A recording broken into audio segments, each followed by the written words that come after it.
The porter scene in Macbeth is an odd, unsettling comic turn, which follows hot on the heels of Macbeth's agonising, haunting reaction to the brutal murder of King Duncan. The porter, who appears on the stage in a drunken stupor, essentially serves as comic relief, and this comedy turn can at first seem confusing, the stark difference in tone even having led some critics to question if Shakespeare really penned it. However, when we break down the messages hidden within the drunken ramblings of the porter, it can be argued that through the skillful use of irony, Shakespeare actually heightens the sense of tension and drama. In this short analysis, I will break down the key meanings and techniques Shakespeare uses in the porter's soliloquy. If you want to watch my illustrated reading, click the link at the end or visit my channel, Comics and Lit. In the scene which precedes it, Macbeth returns from murdering King Duncan. His hands are smeared with the blood of the king, which he says all great Neptune's ocean could not wash clean. He is rebuked by Lady Macbeth for bringing back the daggers. Then, as she exits to place the murder weapons with the drugged servants, a knocking is heard at the castle gates. Macbeth utters the tragic, guilt-ridden words, "Wake Duncan with thy knocking, I would thou couldst." In a jarring change, a drunken porter enters the stage. Still reeling from the party following Duncan's arrival, his drunkenness adds a strange and unsettling humour to the soliloquy. He is initially annoyed by the knocking heard at the castle gate, saying, "Here's a knocking indeed," a feeling which becomes a repeated refrain, "knock, knock, knock," throughout his speech.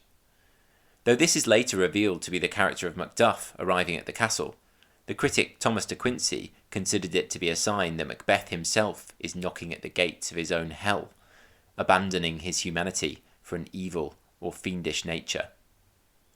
The porter, who has no idea of the murder which has taken place, ironically imagines himself to be the porter of the gate of hell. "If a man were porter of Hellgate, he should have old turning the key," essentially saying he would have a busy job. But he then imagines three people approaching the gates of hell.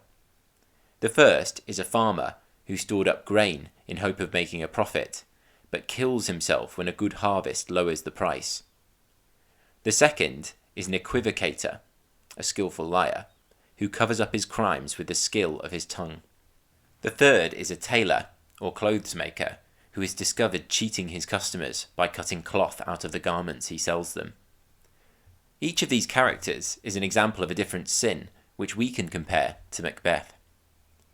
The farmer overreaches himself, trying to be too clever, but loses everything instead. This mirrors Macbeth's own ambition in the play, which has led him to commit regicide, despite the fact that he has no right to be on the throne himself. The equivocator is a deliberate reference to the Catholic Jesuit priest Henry Garnet, who was put on trial in Shakespeare's own time for his involvement in the Gunpowder Plot, where Catholic plotters attempted to assassinate King James I. During the trial, he was repeatedly accused of equivocation, skillfully hiding the truth behind his words. So, like Garnet, a figure with whom the Jacobean audience would certainly be familiar, Macbeth too is a skillful liar who pledges unfailing allegiance to the king, yet murders him in cold blood. Finally, the porter welcomes the tailor, whose job it is to make the outward appearance beautiful. The tailor's sin is duplicitously cutting cloth from French fabric and selling it as if it were the same quality, so the clothes are not what they seem. Again, Shakespeare cleverly mirrors Macbeth's own deception here. In his false aspirations for the crown, he is essentially clothing himself in a lie. The porter ends the soliloquy with a final question. "What are you?"